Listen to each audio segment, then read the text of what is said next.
Salam alaikum, brothers and sisters. Alright, so, comment entrer dans le trucking? Il y a des gens qui demandent comment entrer dans le trucking, comment prendre CDL en licence. Il y a une façon de passer ou entrer. Comment on dit ça? Ou aller dans Workforce Solution. Demander aide pour faire l'application pour qualifier pour you have to fill application FAFSA pour and then gouvernement a payé les CDL pour qui coûte around 3,000 à 4,000 dollars. 3,000 à 4,000 dollars, c'est le prix ça coûter si le gouvernement paye pour. And then, gon l'autre option, au aller dans un community college, pour payer 3,000 à 4,000 dollars encore. So, pour prendre une classe, il y a soit un mois ou bien 3 mois comme ça pour prendre un CDL. And then, gon l'autre option, au aller dans une compagnie. Dans quelques compagnies qui gagnent l'école là-dedans même, donc compagnie qui là-dedans qui est le pran out of Springfield, Missouri. So nous allons là et then il y avait deux pour une licence. Il y a si vous allez dans Prime, il y a un Greyhound ticket pour aller, but avant ça, il faut étudier pour n'importe 3 mois. On va dire les Missouriens pour étudier tout le livre net pour comprendre tout le bail. Parce que si vous allez, on va le faire cover si vous ne pas passer le test là. Parce qu'il faut étudier tout le livre pour comprendre et les aller pour il y a payé 200 dollars par semaine. Non, on va 200 dollars. Yeah, 200 dollars par semaine. L'arrivée Springfield ou descendre bus en Greyhound là, c'est au même un shuttle qui peut aller prendre dans Greyhound qui mène dans Prime dans Campus Inn c'est là où on va arrêter et then pour ces maintenant on va faire tout le drug test, make sure you clean, de vous pas clean, il y a voilà caillou. Faut clean, faut nettoyer le système net and then wapka le premier arrivé, il va le faut lever bien bon chaque jour pour aller dans la classe, il y a bon schedule. Là aller dans la classe and ou aller dans la classe and then yo dans 2 jours quoi dans deuxième jour ou bien troisième jour quoi faut aller prendre test là.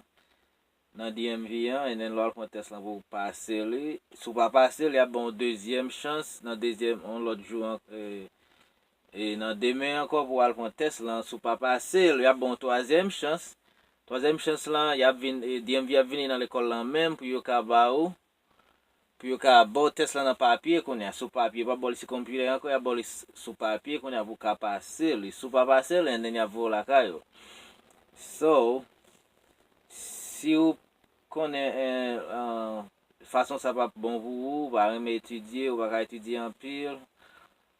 Voilà, puis bon pour rester dans pour rester dans pour rester côté et then on va prendre dans community college, on prend CDL dans community college, on va payer 4,000 dollars comme ça ou bien moins ou bien le gouvernement qui appelle pour soit aller dans si vous allez dans Workforce Solution n'importe Workforce Solution, il y avait deux pour faire l'application. Il dépend sous qualifié, sous pas qualifié, pas connaître. But yeah, back dans Springfield encore, les aller ou ka gen roommate dans room yo bolan, ou ka gen roommate, ka gen deux bed là-dedans ou bien ou ka joindre, ou ka gen chance de joindre une chambre qui gen un seul cabane là-dedans. So ça va pour seul. But and then il pas trop difficile, but c'est pour quelqu'un qui étudier en pile avant aller Springfield pour pas le faire cover, pour pas passer test là, ça peut voler la caillou. And then drug test encore, faut clean net, de vous pas clean, il va ou pa pase drug test lan, e ya vo la ka ou plis anko, e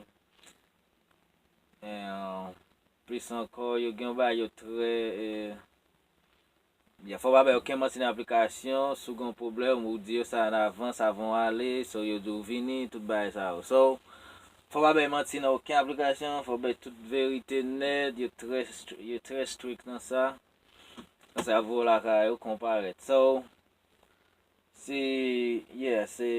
son bon kompare liye, yo pe ou $200 par semen pendant la, wap fe, lo fin pou ti lisans lan, ou fin pase test lan, en nou pou ti lisans lan, kon ya wal vo avon trainer, yo wal vo avon trainer pou wal fe 30,000 miles, ki kap pou an mwa, kelke semen kon sa. So, si wale, sou gen fami, wap kite madame pitit, bon, par kont, lap difisil pou fe tout an sa deyo, but, pou bien pase nan program sa fò rete deyo an net preske pou pon fin pou ti lisans ou en den pou fin pou lisans lan. Fin pou lisans lan, actually, you know what? Wap fin pou ti lisans lan ki se learner license lan, learner CDL lan, konen ya vo ave yon PSD ki se pran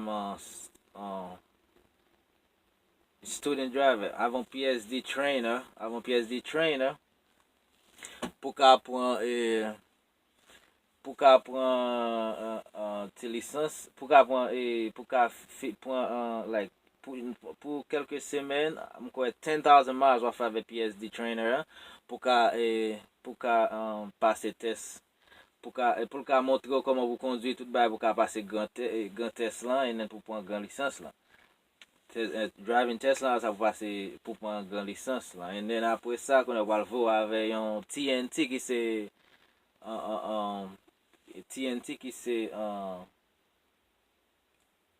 what is TNT again? Se trainer, TNT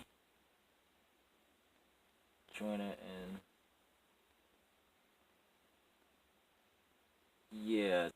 m'bliye sa TNT map chèche l pou nou anko.